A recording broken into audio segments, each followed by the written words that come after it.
Iran যুদ্ধ স্থায়ীভাবে বন্ধে ওয়াশিংটনে গুরুত্বপূর্ণ ক্যাবিনেট মিটিং ডাকেন মার্কিন প্রেসিডেন্ট ডোনাল্ড ট্রাম্প। সাংবাদিকদের বিভিন্ন প্রশ্নের জবাব দেন তিনি। ট্রাম্প দাবি করেন ওয়াশিংটনের চাপের মুখে তেহরানে শাসন ব্যবস্থার পরিবর্তন অর্জিত হয়েছে এবং ইরানি নেতৃত্ব এখন চুক্তি করতে আগ্রহী। তবে ইরানের খসড়া প্রস্তাবনায় এখনো মার্কিন প্রশাসন সন্তুষ্ট নয় উল্লেখ করে ট্রাম্প হুঁশিয়ারি দিয়ে বলেন, সন্তোষজনক চুক্তি না হলে প্রয়োজনে সামরিক শক্তি ব্যবহার করা হবে।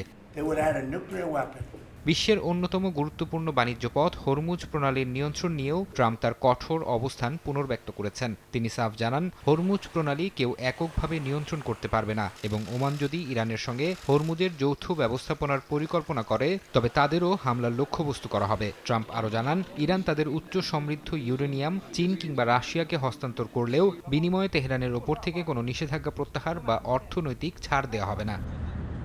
যদিও মার্কিন পররাষ্ট্রমন্ত্রী মার্কো রুবিও জানিয়েছেন, কূটনীতি ওয়াশিংটনের প্রথম পছন্দ এবং মার্কিন দূতদের প্রচেষ্টায় আলোচনা কিছুটা এগিয়েছে। তবে চুক্তি সফল না হলে প্রেসিডেন্টের সামনে অন্য সব বিকল্প খোলা রয়েছে বলে তিনি গণমাধ্যমকে জানান।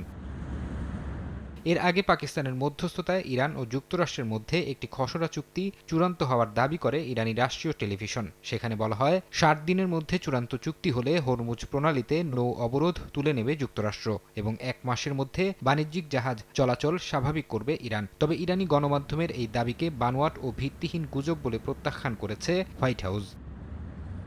এমন পরিস্থিতিতে ইরানের একটি সামরিক ঘাঁটিতে নতুন করে হামলা চালিয়েছে যুক্তরাষ্ট্র।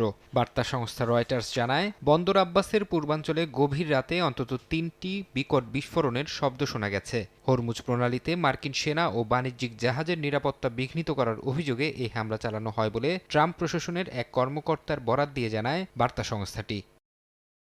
ফারহাদ চৌধুরী, সময় সংবাদ।